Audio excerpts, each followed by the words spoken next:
Hello friend, જય શ્રી કૃષ્ણ.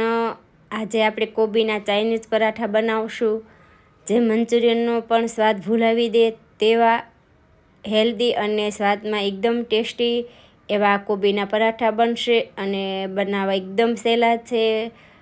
બનાવતી વખતે વાર પણ નહીં લાગે. તો આપણે બનાવવાનું શરૂઆત કરીએ. તો આદુ, મરચી અને મેં લસણ લીધા છે, એને અધકચરા ક્રશ કરશું. તો આ રીતે ઓન ઓફ કરી અને ક્રશ કરીએ. આદુ અને લસણ થોડા ચડિયાતા લેવાના. આદુ મરચીનો સ્વાદ બહુ જ ફાઇન આવશે. તો ક્રશ કરેલું આપણે સાઈડમાં રાખીએ. હવે કોબી, કેપ્સિકમ, ગાજર અને કાંદા લીધા છે. તો મોટું મિક્સર જારમાં આપણે કોબીને ક્રશ કરશું. તો મોટી સાઇઝમાં કોબીને કટ કરી છે. કોબીનું પ્રમાણ થોડું વધારે રાખવાનું, એટલે કે ડબલ રાખવાનું. બાકીના ત્રણેય સબ્જી એનાથી અડધા લેવાના. જેમ કોબી હશે એમ પરાઠાનો સ્વાદ બહુ જ ફાઇન આવશે. તો આ રીતે ઓન ઓફ કરી અને આપણે કોબીને ક્રશ કરશું. પાણી છૂટું પડે એ રીતે બિલકુલ ક્રશ કરવાનું નથી. તો આ રીતના અધકચરું જ ક્રશ કરવાનું છે. તો એકદમ છૂટી છૂટી કોબી રહે એ રીતે આપણે ક્રશ કરશું. હવે કોબી સાથે કેપ્સિકમને ક્રશ કરી લઈએ. એમને પણ ઓન ઓફ કરીને ક્રશ કરશું. કેપ્સિકમને તો ફક્ત 1 થી 2 જ વારમાં કેપ્સિકમ ક્રશ થઈ જશે. 1 થી 2 વારમાં ઓન ઓફ કરીને ક્રશ કરી લેશું, એટલે પાણી છૂટું નહીં પડે. તો આ રીતના અધકચરું ક્રશ કરશું. હવે ગાજર લેશું. ગાજર થોડા કડક હોય છે, એટલે એને 2 થી 3 વારમાં ક્રશ થશે. પણ જો તમારી આગળ નાનું મિક્સર જાર હોય તો એમાં ક્રશ કરશો તો એકદમ સરસ ક્રશ થઈ જશે. મારે થોડું ગાજરનું પ્રમાણ વધારે હતું, એટલે મેં મોટું મિક્સર જાર લીધું છે. પણ તમારે થોડા હોય તો નાના મિક્સર જારમાં એકદમ સરસ ક્રશ થઈ જશે. તો એને પણ આ રીતના અધકચરું ક્રશ કરવાનું. હવે આપણે કાંદાને કરી લઈએ. તો આ રીતના એકદમ છૂટું છૂટું મેં ચારેય વસ્તુને ક્રશ કરી છે. બધું જ મિક્સ કરી અને હવે આપણે આમાં મસાલા કરશું. તો 1 વાટકો મેં ઝીણું સમારેલું લીલું લસણ લીધું છે. 1 વાટકો લીલા ધાણા. હવે મરી પાવડર લીધો છે 1 ચમચી. ક્રશ કરેલું આદુ, મરચી અને લસણ એડ કરશું. તો પહેલાં હું 2 ચમચી એડ કરું છું, બાકીનું જોઈએ તો પાછળથી એડ કરીશ. સ્વાદ અનુસાર મીઠું.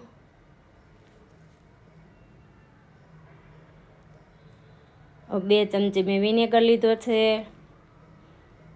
તો એકદમ ઓછા મસાલામાં અને એકદમ ટેસ્ટી આ પરાઠા બનશે. 2 ચમચી સોયા સોસ, 2 ચમચી ગ્રીન સોસ અને 2 ચમચી મેં રેડ સોસ લીધા છે. તો ચારેય સોસ મેં 2 ચમચી લીધા છે. બાકીના કોઈ પણ મસાલા નહીં કરો તો પણ આ પરાઠા એકદમ ટેસ્ટી બનશે. તો હાથેથી બધી જ વસ્તુ મિક્સ કરી અને હવે આમાં લોટ ઉમેરશું. તો આ પરાઠા બહારથી એકદમ ક્રિસ્પી કરવા 2 ચમચી મેં કોર્નફ્લોર એડ કર્યો છે. હવે ચોખાનો લોટ લેશું. 1 વાટકો ચોખાનો લોટ, પાછળથી અડધી વાટકી એટલે 1.5 વાટકો ચોખાનો લોટ લીધો છે. હવે મિક્સ કરશું. જોઈએ તો પાછળથી એડ કરશું ચોખાનો લોટ. તો હજી આ મિશ્રણ મને થોડું ઢીલું લાગે છે, તો જે બાકીનો લોટ છે એ એડ કરશું. એટલે કુલ 2 વાટકી ચોખાનો લોટ અને 2 ચમચી મેં કોર્નફ્લોરનો ઉપયોગ કર્યો છે. તો આ રીતના મીડિયમ એવું જ મિશ્રણ આપણે રાખશું. હવે જાડું પ્લાસ્ટિક લીધું છે, અથવા તમે બટર પેપરનો પણ ઉપયોગ કરી શકો, અથવા રૂમાલ ભીનો કરીને પણ તમે એના ઉપર પણ પરાઠા બનાવી શકાય. તો આ રીતના તેલવાળા હાથ કરી અને મોટી સાઇઝનો લુવો લઈ ગોળ કરી અને પ્લાસ્ટિક ઉપર આ રીતે રાખી અને ઉપર પ્લાસ્ટિક ઢાંકી અને આપણે પરાઠું બનાવશું. તો એકદમ પોચા હાથે આ રીતે પરાઠાને દબાવી અને આપણે પરાઠાને બનાવી લેશું. તો આ પરાઠું પતલું પણ નહીં અને જાડું પણ નહીં, અને મીડિયમ એવું જ પરાઠા રાખશું. તો આ રીતનું આપણું પરાઠું બનીને તૈયાર છે.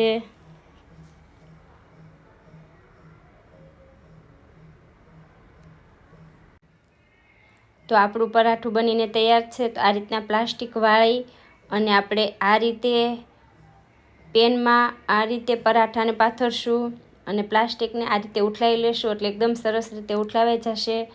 મેં નોનસ્ટિક પેનનો ઉપયોગ કર્યો છે, પણ જો તમારે આગળ ના હોય તો તમે કોઈ પણ તવો લઈ શકો. તો આ રીતના મેં બીજું પરાઠું પણ બનાવી લીધું. તો આ રીતના જાડું પ્લાસ્ટિક હશે એટલે એકદમ સરસ ઉથલાવા ફાવશે અને એકદમ ફટાફટ બની જશે. તો ફરતું તેલ નાખી અને 1 મિનિટ જેવું થાય ત્યાં સુધી આપણે આ પરાઠાને ચડાવવા દેશું. તો એક સાઈડ સરસ ચડી ગયું છે, ફેરવી લઈએ.